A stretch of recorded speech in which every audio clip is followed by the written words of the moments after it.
Кыргызстанда мындан ары мектеп директорлугуна сынактар жаңы эреже менен кабыл алынат. Бул жолу директор болууну самагандар 2 баскычтуу сыноодон өткөрүлөт. Алгаш тест тапшырышат, андан кийин 6 айлык сыноо мөөнөтү берилет. Андан татыктуу өткөндөр менен гана 5 жылдык келишим түзүлөт. Жаңы эрежеге ылайык мурда директор жанын орун басары болуп иштебеген мугалимдер жетекчи боло албайт. Директордун окуу тарбия иштери боюнча орун басары деген пункт жок болчу. Мында ошого киргиздик, себеп дегенде мурункудагы жобого айырмасы сөзсүз түрдө ошол мектептин жетекчиси болуш үчүн ушул этаптарды басып өтүү керек экен. Себеп дегенде бизде практика көргөздү, республикалык жалпы орто мектептердин директорлор кызматка барганда ошол жагынан кичине баягы жетекчилик кызмат же менеджер болуш керек дегенде ошол директорлук кызматтын ичинде баягы мугалимдердин тарификациясы же болбосо штаттык расписание, жөнөкөй эле табель ошол боюнча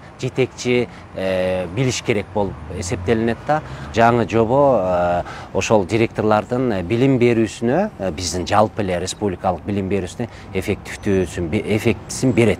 Буга чейин катардагы мугалимдер да конкурска катышып келген болсо, мындан ары ал эрежелер өзгөртүлдү. Директор болууну самагандар өз предметин мыкты билген, методикалык камылгасы мол адис болгону менен жетекчилик тажрыйбасы жок болсо, мектепти башкарып кете албайт дейт Бишкек шаарындагы номер 1 мектептин директору. Андыктан жетекчи болгусу келгендер адегенде окуу тарбия иштери боюнча иштин оор кыйыштарын көрүп билгендер гана конкурска катышканы оң деп эсептейт. Ушул буга чейин билим берүү тармагында иштеген, мектепте 7 жылдан кем эмес стажсы бар. Ошондой эле директордун орун басары болуп иштеген 2 жылдан кем эмес деген жободо киргизилген экен. Ушулардын баардыгы азыр менин ушул ишмердүүлүгүмө дал келип атат. Ошондуктан ушул жобо менен даярданып атам, ушул тестке катышам деп. Азыркы түзүлгөн жобо, уюштурулуп аткан жобо бул ушул мектепти көтөрүүдө, мектепти башкарууда, мектептин кадрдык окуу тарбия процессинде мындай орчундуу мааниге ээ өзгөртүүлөр киргизилиптир. Бул ирет кабыл алынган эреже борбор калаадагы көпчүлүк педагогдордун колдоосуна алынууда. Жыл өткөн сайын заманбап технологияда иштөө, лидерлик, менеджерлик сапаттар азыркы күндүн талабы болгондуктан улуу муундагы мугалимдер бул талаптарды колдоодо. Эми бул бизге окшогон картаң жашы өтүп калган пенсия жашында мугалимдерге залакасы тез сөзсүз түрдө. Анткени биз бор менен гана доска менен иштеп келсек, эми жаңы технология менен, ноутбук менен, интерактив доскалар менен иштөөгө туура келет.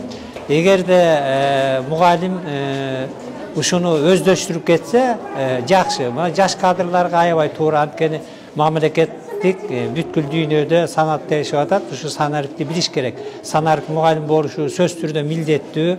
Директор, менеджер болуш керек, жана санарик мугалим болуш керек. Бул талаптар туура, бирок пенсия жашындагы мугалимдерге оордук келтирет. Оордук келтиргени менен бирок агымдан артка калбай астына карай жылышыбыз керек.